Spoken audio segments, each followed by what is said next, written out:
거두어 수확하는 절기 이런 뜻이 있습니다.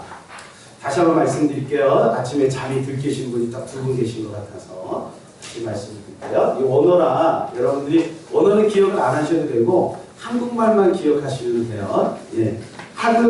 하카츠르라고 해서 거두어 수확하는 절기 이런 뜻을 가지고 있습니다. 뭐라고요? 아니 원어까지 말씀하시면 복잡해져요. 네, 수준이 높이 다른 곳 쫓아가는 사람들이 있어서 네, 뒤에 있는 거만 뭐라고요? 거두어 수확하는 절기. 아 그래요. 잘 하셨습니다. 거두어 수확하는 절기 이런 뜻을 가지고 있습니다. 여러분 왜 우리가 이 감사절을 드려야 될까요? 사실 저도 이것이 잘 이해가 안 됐어요. 어렸을 때부터 교회를 다니면서 뭐 감사절 뭐 또 여러 가지 절기가 있잖아요. 우리 예? 뭐 대표적인 게 뭡니까? 예, 맥주감사절, 추수감사절, 부활절, 성탄절 뭐 이렇게 기본적으로 4번 그죠? 뭐 또 그 외에도 많습니다. 뭐 성령강림절 뭐 이렇게 하고 절기들이 교회 이렇게 역사 속에 들어와 있어요. 그러면 도대체 이걸 왜 지켜야 되는가? 그때마다 또 무슨 헌금 봉투를 많이 돌리지 않습니까? 그래서 이 개 중에 여기 중에서도 어떤 사람은 이거 부담된다. 절기가 부담된다. 이렇게 생각하시는 분이 있을 수도 있어요. 예를 연말 되면요 더더군다나 그래요. 성탄절 있지요. 또 뭐 신년 예배 있지요. 또 송구 영신 예배 있지요. 뭐 이래가지고 뭐 계속 그런 것들이 마음에 부담이 될 수 있어요. 저도 사실은 그것 때문에 많이 부담이 됐어요. 그래서 제 마음속에 도대체 절기를 왜 드려야 되는가 이런 의문이 좀 생기더라고요. 제가 청년 때였습니다. 청년 때 유치원에서 제가 알바할 기회가 있었습니다. 그래서 그 알바할 때 그 원장님에게 제가 이제 전도를 하고 싶었어요. 그래서 이제 복음을 전하는데 이 원장님은 기독교를 안 받아들이더라고요. 그러면서 하시는 말씀이 뭐라 그러냐면은 아니 그 기독교는 서양 종교인데 왜 기독교를 믿냐고. 동양 종교를 믿어요. 나는 동양 사람이니까. 예. 그러니까 자기는 불교를 믿는다는 거예요. 예. 그래서 자기는 동양이니까 불교. 여러분 그 말이 참 저는 그때 뭐라고 말을 해야 되는데 그 말을 듣는 순간 그러네. 예수님은 갓 쓰고 다니신 게 아니라 예수님은 이렇게 머리가 이게 노랗고 눈이 파랗고 그렇지 않을까? 제가 이제 그때는 잘 성경도 모르고 복음도 잘 모르니까 그런 생각을 했어요. 여러분 절기를 왜 지켜야 되는가? 이 질문을 갖고 있는 것은 그 원장님이 얘기한 기독교는 서양 종교이기 때문에 그래서 나는 동양 종교를 믿어야 된다라고 하는 말과 똑같은 거예요. 무슨 말이죠? 기독교는 종교가 아니에요. 기독교는 생명입니다. 그러니까 종교적인 차원에서 볼 때는 뭐 구별을 할 수 있죠. 동양 종교, 서양 종교 이렇게 구별할 수 있죠. 그러면 이 절기라고 하는 것도 우리가 뭐 절기 날짜를 지키고 오늘이 7월 3일 내년에는 또 날짜가 바뀌어요. 날짜가 양력하고 뭐 여러 가지 이게 하는 측정하는 것이 있어서 날짜가 바뀌어요. 그럼 그 날짜를 왜 지켜야 되냐 이거죠. 날짜를. 그게 무슨 의미가 있냐 이거죠. 여러분 우리가 이 날짜를 지키는 게 아니고 그 속에 있는 정신을 지키는 거예요.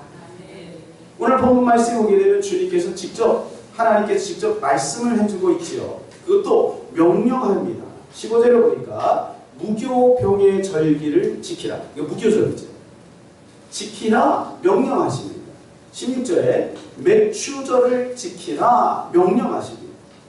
그리고 중간에 보니까 수장절을 지키라 명령하십니다. 이게 뭐냐면 유대의 3대 절기예요. 뭐라고요? 6월절, 무교절이 6월절입니다. 이 6월절, 맥추절, 그리고 수장절. 그러니까 맥추절은 우리가 지금 지키는 거고요. 수장절은 우리 가을에 드리는 추수감사절입니다. 그래서 이게 다 의미가 있는 거죠. 여러분 6월절은 어떤 내용을 가지고 있는지 여러분 아시죠? 네, 혹시 모르는 분들을 위해서 6월절은 이스라엘 백성들이 출애굽해서 가나안으로 들어갈 때 430년 동안 종살이를 하고 있는데 바로가 그냥 그들을 그냥 허랑허랑 내주겠습니까? 자기들의 종인데 재산인데 그러니까 안 내주죠. 그 10가지 재앙 맨 마지막에 장자의 재앙을 통해서 그들을 건져내죠.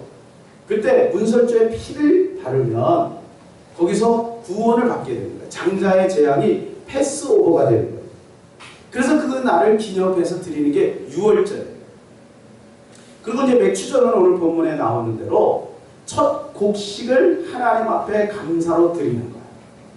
그리고 이제 수장절은 바로 뭐냐면 1년 농사를 다 하고 나서 1년을 하나님 앞에 감사하면서 이렇게 드리는 것이 바로 이 수장절. 그러니까 다 그 의미가 있는 거지. 여러분 그런데 좀 의문이 생기는 게 있어요. 우리는 유월절을 지켜야 안 지켜요? 지켜요? 기독교는 유월절 안 지킵니다. 여기서 우리가 날짜가 아니라 정신이 중요하다는 걸 아는 거예요. 기독교는 유월절을 지키지 않습니다. 저 안상홍 증인의 이단 안상홍 증인의 거기는 뭐라고 얘기하냐면요. 유월절을 지켜야 구원을 받는다라고 봐요. 여러분 그건 거짓입니다. 그래서 정신을 말하는 거예요. 여러분 유월절의 정신은 뭐예요? 피입니다. 피. 어린 양의 피가 있는 집은 장자의 죄, 죽음의 신이 통과한다는 거예요. 그것이 바로 예수 그리스도의 십자가를 뜻합니다. 예수 그리스도를 믿으면 구원을 받는 거죠. 그러니까 그 의미는 사라진 거예요. 예수님을 믿으니까. 그래서 우리는 구원을 받았잖아요. 그런데 우리의 삶 속에 1년에 한 번씩 끊임없이 다가오는 첫 수확이 있어요. 첫 수확. 그것이 바로 맥주죠. 그 1년에 우리의 삶이잖아요. 반복되는 삶이잖아요. 그래서 그걸 드려요. 같은 의미로 1년 봉사를 다 짓고 나서 마지막에 하나님 앞에 이 모든 것 주셔서 그 일부를 이렇게 하나님 앞에 표현해서 감사합니다. 이렇게 드리는 게 바로 수장절, 추수감사절이라는 거예요. 그래서 오늘 이제 본문에 나오는 이 맥주감사절에 이제 포커스를 우리가 한번 맞춰보도록 하겠습니다. 16절을 우리 같이 한번 읽겠습니다. 맥주절을 지키라. 이는 내가 수고하여 밭에 뿌린 것에서 첫 열매를 거두니라. 여기까지요. 여기 보니까 맥주절을 지켜야 되는 의미를 이야기해 주고 있어요. 뭐라고 합니까? 이는 내가 수고하여 밭에 뿌린 것에 첫 열매를 거두니라 그랬어요. 근데 여러분 아이러니한 것은 지금 이스라엘 이 말씀을 할 때 이스라엘 백성들은 어디에 있어요? 광야에 있습니다. 그들은 오직 광야에서 농사가 안 돼요. 사막에서 농사가 되겠습니까? 안 되죠. 그런데 미리 주님이 말씀하신 거예요. 너희가 나중에 가나안에 들어가면 거기에서 첫 수확이 나오면 그것을 가지고 맥주절을 지켜라. 이게 보리매가 아니겠습니까? 그러니까 보리 농사를 해서 첫 수확, 쌀 농사는 나중에 되고 보리 농사는 이제 이렇게 중간에 하잖아요. 그러니까 보리 농사, 그거는 첫 수확이잖아요. 그것을 하나님 앞에 기념하여 드려라, 지켜라 이거예요. 그래서 하나님은요 이 첫 것을 굉장히 귀하게 보십니다. 여러분 우리도 장남을 귀하게 보시잖아요. 물론 가정마다 약간 좀 다를 수 있지만 장남을 귀하게 보는 거예요. 그러니까 첫 것을 하나님은 굉장히 귀하게 보십니다. 그래서 우리가 첫 것을 하나님 앞에 드리면 하나님이 굉장히 기쁘게 받으시고 그것을 통해서 하나님이 축복을 주세요. 잠언 3장 9절에 10절에 보면 이런 말씀이 있어요. 같이 읽어볼까요? 내 재물과 내 수산물의 처음 익은 열매로 여호와를 공경. 어떤 거로 공경하라고요? 처음 익은 열매로 공경하라. 그리하면 내 창고가 가득히 차고 내 포도주들에 내 포도즙이 새 포도즙이 넘치리라. 그랬어요. 여러분 처음 것은 굉장히 소중합니다. 여러분 첫사랑 혹시 기억나십니까? 첫사랑? 우리가 다른 사랑은 잊어버려도 첫사랑은 기억이 나는 거예요.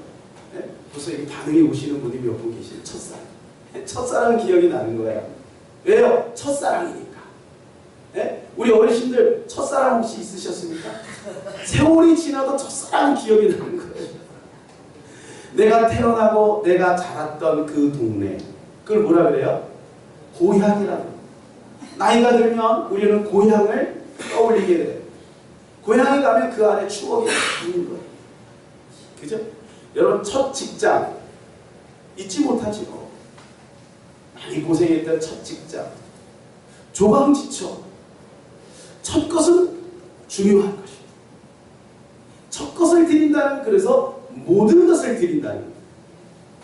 여러분 주님은 우리를 모든 것으로 생각합니다.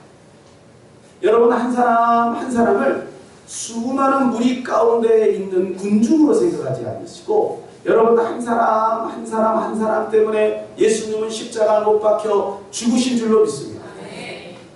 그러니까 여러분 한 사람 한 사람이 소중하기 때문에 여러분 한 사람 한 사람의 반응을 하나님은 기쁘게 여기시는 거예요. 주님은 우리를 모든 것으로 생각하기 때문에 우리가 가장 중요하게 생각하는 첫 것에 대한 반응을 주님은 눈여겨보신다는 거예요. 그래서 첫 것을 하나님 앞에 드릴 때 주님은 그것을 기쁘게 받으시고, 여러분 저도 처음에 전도사 갔다 할 때 그게 이제 저한테는 이제 첫 월급이었어요. 얼마 되지 않았지만 그거 하나님 앞에 다 드렸습니다. 첫 것이니까요. 우리 청년들 중에서도요, 첫 것 하나님 앞에 드린 친구들 몇 명 있어요. 참 소중한 믿음이라고 저는 생각됩니다. 여러분 그게 쉬운 게 아니에요. 왜요? 첫 것은 소중한 거니까 쉬운 게 아니에요. 첫 것은 그래도 내가 갖고 싶은 거 아니겠어요? 근데 그거 하나님 앞에 드린다는 거예요. 얼마나 소중한 것입니까? 첫 것이 이제 중요하다는 것은 여러분 이제 성경에 이제 6월절과 연결이 되어 있죠. 여러분 6월절에 아까 제가 말씀을 드렸지만 조금 더 자세하게 설명을 해드리도록 하겠습니다. 10가지 재앙이 있었는데 바로와 애굽의 사람들이 이스라엘 백성들을 내놓지를 않습니다. 그래서 이제 아주 파격적이고 충격적인 사건을 통해서 그들이 두 손을 딱 들게 하는, 그것이 바로 장자의 10번째 장자의 재앙이죠. 그래서 하나님이 한 날을 딱 택해놓고 그날에 죽음의 신이 애굽 전역을 이렇게 휘덮고, 그리고 장자, 사람의 장자, 그 다음에 짐승의 첫 것, 특별히 수컷의 첫 것들을 다 죽이겠다, 이렇게 하나님이 정하셨어요. 근데 예외 조항을 딱 말씀하셨어요. 그게 바로 뭐냐면 어린 양을 잡고 그 어린 양을 좌우 문설주는 입구잖아요. 입구지요. 출입하는 입구. 거기에다가 양쪽에다가 지금 말하면 저 네 모퉁이에 이렇게 기둥을 말하는 것입니다. 이렇게 위에 이렇게 그 기둥을, 거기에다가 문에다가 피를 이렇게 발을하는 거예요. 그리고 그 집안에 있는 사람은 장자의 제약이 피할 것이다. 이게 예외죠. 그래서 이것을 들은 사람들은 그 말씀대로 그렇게 했어요. 그랬더니 여러분 다음날 온 나라가 다 초상집이 된 거예요. 그것도 가장 아끼는 장자들이 다 죽은 거죠. 그리고 양의 첫 새끼, 소의 첫 새끼, 말의 첫 새끼 다 죽은 거죠. 그런데요, 이스라엘 백성들은 보호를 받았다. 얼마나 놀라운 축복인 것입니까?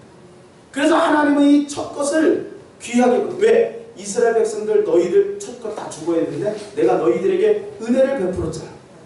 그러니까 첫 것은 내 것이야 라고 그렇게 말씀하신 거예요. 그래서 그것을 아예 성경에다가 기록을 해놨어요. 출애굽기 13장 2절입니다. 같이 읽겠습니다. 이스라엘 자손 중에서 사람이나 짐승을 막론하고 태에서 처음 난 모든 것은 다 거룩히 구별하여 내게 돌리라. 이는 내 것이니라 하시니라. 자, 거기 보니까 태에서 처음 난 모든 것이라고 했어요. 이게 첫 것이지요.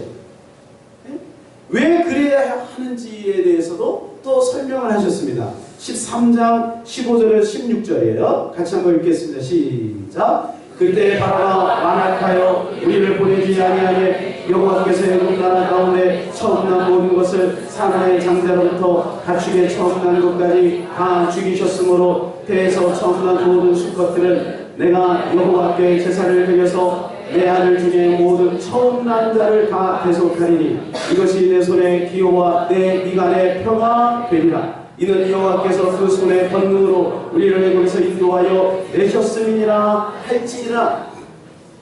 애굽에는 그것이 재앙이 됐지만 이스라엘 백성들에게는 그것이 축복이 돼서 가나안으로 나올 수 있는 출애굽의 영광을 주셨다는 거예요. 그러니까 여러분 첫 것은 바로 하나님 뭐라고, 그것은 네 것이 아니라 내 것이다. 하나님이 이렇게 말씀을 하신 것입니다.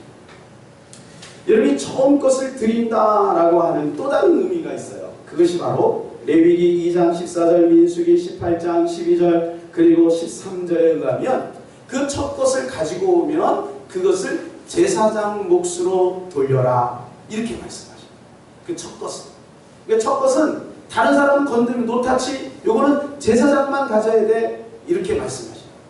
그럼 왜 그 제사장만 그것을 취하게 될까요? 그것은 그 제사장이 훌륭하고 똑똑하고 잘나고 그래서 아니고 제사장은 하나님 일, 성전의 일, 그죠? 그리고 제사의 일, 이 일에만 전담할 수 있도록 그들의 생계를 책임지라는 거예요.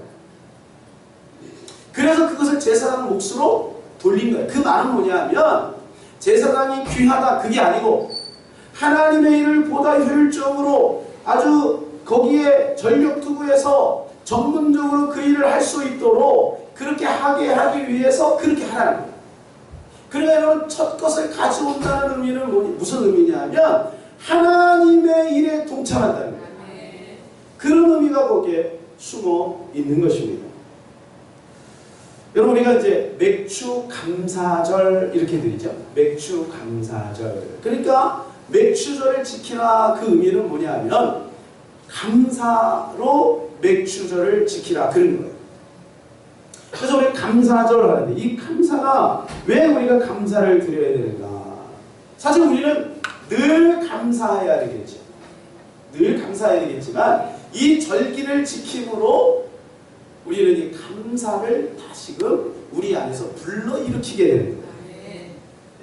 시편 136편에 보면 총 26절이 있습니다. 그런데 거기에 보면 매 절마다 여호와께 감사하라 이렇게 되어 있어요. 그러니까 총 몇 번이 나오는 것입니까? 제가 아까 말씀을 드렸죠? 총 26절인데 매 구절마다 여호와께 감사하라 이렇게 나온다고 그랬어요. 그럼 총 몇 번이 나오는 거예요? 아직까지 잠이 들 계신 분들. 뭐 어려운 게 아니잖아요. 매 구절마다 여호와께 감사하라가 나니까 26번이 나오는 거잖아요. 26번 여호와께 감사하라, 여호와께 감사하라, 여호와께 감사하라 계속해서 그렇게 나와요.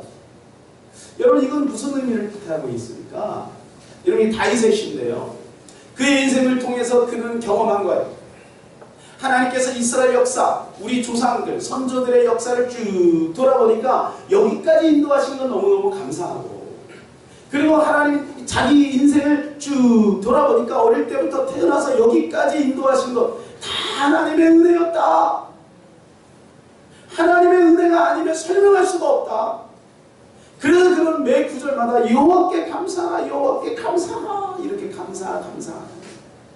근데 여러분 그거를 이렇게 쭉 읽다 보면요 굉장히 거창한 일들이 많이 있어요. 거창한 일들이. 그래서 당연히 그 거창한 일들을 해결해 주신 하나님께 감사하는 것이 당연하죠. 10절에 보니까요. 애국의 장자를 치신 이에게 감사하라. 애국의 장자를 치셨잖아요. 감사하라. 그리고 13절에 보니까 홍해를 가르신 이에게 감사하라. 그리고 18절에 유명한 왕들을 죽이신 이에게 감사하라. 굉장한 일들이 있었습니다. 여러분 그럼 우리가 생각할 거예요. 나는 뭐 홍해도 안 건너고 뭐 유명한 왕들도 안 죽이고 뭐 나는 애국의 장자하고도 별로 상관이 없는데 내가 뭐 감사할 일이 있나? 나는 뭐 특별히 뭐 죽었다가 살아나는 일도 없고 나는 특별히 뭐 전력이 떨어졌다가 다리가 하나도 안 부러지고 살아나는 일도 없는데 내가 무슨 거창한 일도 없는데 뭘 감사하는 말인가? 이렇게 생각할 수 있어요. 근데 여러분 아주 평범한 삶 속에서 감사를 찾아내는 사람이 있어요. 그래서 그분을 한번 소개시키려고 합니다. 카네기인데요. 여러분 카네기 알죠? 이 카네기는 철강왕으로서요. 굉장히 아주 큰 사업을 일으켰던 그런 분이죠. 또한 굉장히 많은 책을 통해서 뭐 인간관계론이나 이런 책들을 통해 우리에게 상당히 많은 도전을 주신 분입니다. 이분이 어느 날 이렇게 이제 강연을 하고 있는 거지. 이렇게 설교처럼 이렇게 청중들이 앉아있고 강연을 막 이렇게 하고 있는데 분위기가 막 무르익을 쯤 해갖고 어떤 여자가 갑자기 벌떡 일어나더니 뭐 때문에 그 카네기에 대해서 불만이 있는지는 잘 모르겠지만 카네기를 향해서 막 막 욕을 하는 거예요. 상스러운 욕을 막 모욕적인 욕을 막 하는 거예요. 그런데 이 카네기가 그를 그냥 지그시 바라보면서 미소를 잃지 않는 것이죠. 그때 거기에 청중에 한 기자가 있었어요. 이것을 보고 감동을 받은 거예요. 그래서 이 연설이 다 끝나고 나서 그 카네기에 찾아왔어요. 아니, 회장님은 그 여인이 그렇게 모독적인 말을 했는데도 불구하고 어떻게 이렇게 미소를 지을 수가 있습니까? 이렇게 얘기했더니 카네기가 지그시 웃으면서 이런 얘기를 했대요. 저는 그 얘기를 듣는 동안 갑자기 이런 생각이 떠올랐습니다. 저 여자가 내 아내가 아닌 것이 너무너무 감사하네. 여러분, 어떤 사람은 그런 모욕적인 말을 들을 때 어우 뭐야, 여러분 인격적인 모독을 당하면 누구든지 다 그럴 수 있겠지 않겠습니까? 그런데요, 그 카네기는 오히려 그 가운데 역설적인 감사를 찾아내는 거예요. 여러분, 그것이 우리나라의 어떤 목사님에게도 그런 경험이 있었대요. 여러분, 전철을 타면 우리 본능적으로 빈자리를 찾지 않습니까? 그날도 거기에 이제 이렇게 사람들이 있어요. 근데 빈자리가 두 군데가 이렇게 딱 났는데, 그러면 당연히 그 앞에 있는 사람이 앉는 거 아니에요? 근데 여기서 한 조금 떨어져 있는 곳에서 갑자기 가방이 하나 슉 나가면 잠깐!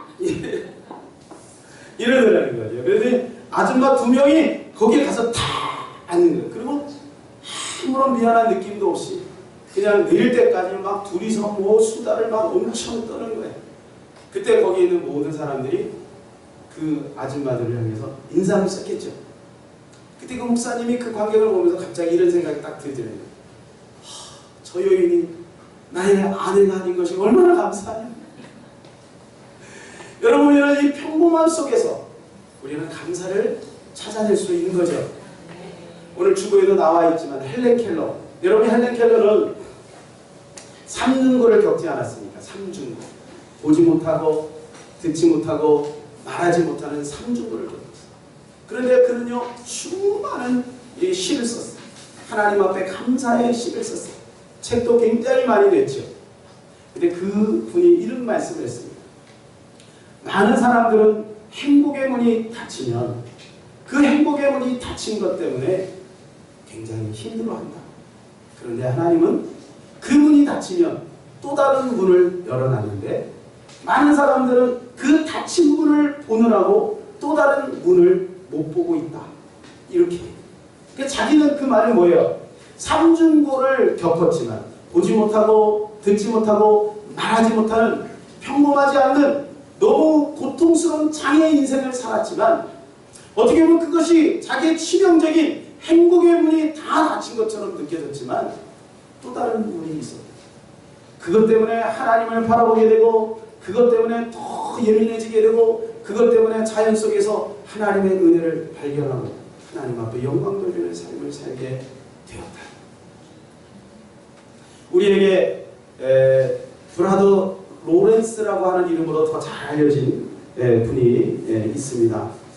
니콜라스 헤르만이라고 하는 분인데요. 이분은 10대에 전쟁에 나가서 두 다리를 잃습니다. 다리를 절단하게 됩니다. 그러니까 여러분, 그럼 얼마나 인생이 비참하겠습니까? 그래서 나름대로 인생을 좀 많이 방황을 하다가 마지막에는 카르멜 수도원에 들어왔어요. 50이 넘어서. 그럼 이제 주방 일을 합니다. 그러니까 주방에 이제 뭐 여러 가지 많은 일들을 해. 그리고 이 주방에서 20년을 지나게 됩니다. 주방에서 일을 하는 일이 쉽지 않죠. 그것도 다리가 불편한데. 거기에는 수도사들을 이렇게 섬기는 일이에요. 밥을 해주고 설거지를 하고 그 다음 허드렛 일을 하고 그런 일을 합니다. 그리고 그럴 때마다 이 로렌스는 그 자리에 무릎을 꿇고 기도를 했대요. 하나님, 이렇게 음식 솜씨가 부족한데도 불구하고 오늘 이 부족한 요리 솜씨를 통해서 이렇게 많은 천사들을 섬길 수 있게 해주셔서 감사합니다. 이렇게 저녁마다 감사를 드렸대요. 근데 놀라운 일은 뭐냐 하면요, 그가 밥을 퍼주고 그 다음에 설거지하고 문득문득 만나는 수많은 그 수도사들에게 늘 미소를 잃지 않고 기쁨으로 행복한 모습으로 섬기고 있으니까 그 수도사들이 자기들이 문제가 있으면 이 로렌스에게 찾아온다는 거예요. 그래서 상담을 하고 대화를 나누다가 여러분 나중에는요 이 수도 원장의 후보까지 올라간대요. 평신도는요 수도 원장이 될 수가 없거든요. 그런데 결국은 그가 수도 원장이 됩니다. 근데 이 소문이 왕국에까지 들어갔어요. 그래서 루이 12세가 이 로렌스 형제를 찾아왔어요. 그래서 물어보는 거예요. 당신의 행복의 비결은 무엇입니까? 그때 그가 이렇게 이야기했다고 합니다. 폐하, 저의 행복의 비결은 작은 자를 섬기고 그들 사랑하고 감사하는 데 있습니다. 라고 고백을 했다고 합니다. 여러분 오늘 하나님은 우리에게 감사를 명령하고 있어요. 여호와께 감사하라 명령하고 있어요. 하나님이 명령하신 것 속에는 비밀이 숨어 있다는 것을 알 수가 있어요. 그 명령은 하나님 굉장히 평범한 명령들이 많습니다. 예를 들어서 기뻐하라, 그죠? 그것도 명령이죠. 또 기도하라, 그것도 명령이죠. 감사하라, 그것도 명령이죠. 그런데 거기에 비밀이 있다는 거예요.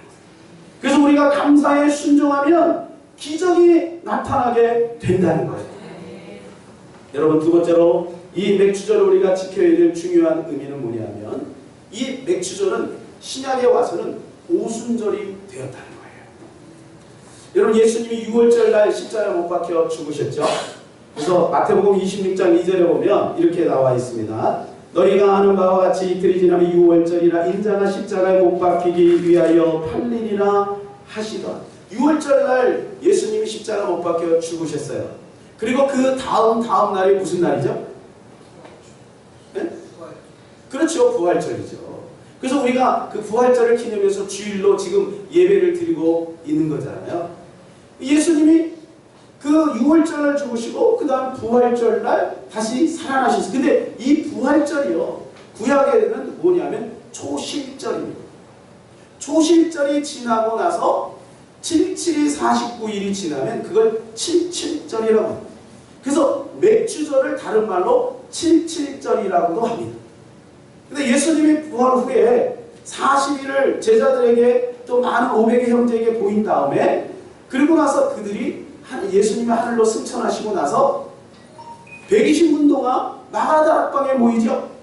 그리고 며칠 만에 10일이 지나서 그리고 2장 1절에 보면 뭐라고 되어 있냐면 오순절 날이 이미 이름에 그런 표현이 있어요. 그 날이 언제냐면 77절이고 그 날이 맥주절이고 그 날이 오순절이 된 거예요. 여러분 놀랍지 않습니까? 그래서 우리가 절기를 지킨다는 것은요 굉장한 의미가 있는 거예요. 이 맥주절이 바로 오순절이에요. 오순절은 바로 뭐냐면 10일이 5번 지나갔다 그 말이에요. 그날 오순절이에요. 오순절, 맥주절 날 곧 예수 성령이 오셨다는 거예요. 여러분 이 맥주절에 성령이 오셨다는 것이 무슨 의미일까요? 6월절은 바로 뭐냐면 구원의 시작입니다. 따라서 6월절은 구원의 시작이고 맥주절은 구원의 숙성이고 추수절은 인생의 마지막 천국 입성이다. 여러분 6월절날 우리가 구원을 받잖아요. 그것이 바로 각자 우리가 다 다르지만 우리는 6월절을 다 통과한 거예요. 예수 그리스도를 믿는 그때가 바로 우리의 6월절이에요. 그리고 마지막 추수감사절, 천국에 입성하는 그날이 우리에게는 또 있게 되겠죠. 그때는 우리가 이 땅에 살아왔던 모든 것들이 재료가 되어서 하나님 앞에 상급으로 우리에게 주어지게 되는 것이죠. 그러나 중간에 있는 맥주절을 우리가 왜 지켜야 되냐? 이 맥주절은 바로 뭐냐면 삶이기 때문에 삶은 계속해서 연속되잖아요. 그래서 첫 것을 하나님 앞에 드리면서 우리의 삶을 하나님 앞에 드린다라고 하는 그러한 의미가 있는 것입니다. 여러분 이 맥주절을 통해서 우리의 감사와 그 다음에 성령의 권능과 능력을 회복하는 저와 여러분 되시기를 예수님의 이름으로 축원합니다. 그래서 맥주절이 오순절이 된 것은 뭐냐? 우리의 삶 속에 성령의 능력, 성령의 충만함이 있어야만 우리는 진정 이 땅에서 승리할 수 있고 풍성한 열매를 거둘 수 있기 때문에 그런 것입니다. 여러분, 그런데요, 제가 또 말씀을 연구하다가 보니까 이 맥주절이 또 중요한 의미가 있어요. 그것은 바로 신약에서는 이 맥주절이 오순절이 되었잖아요. 성령 강림하는 오순절이 되었잖아요. 그죠? 그런데 구약에서는요, 이 날에 하나님의 십계명이 주어져요.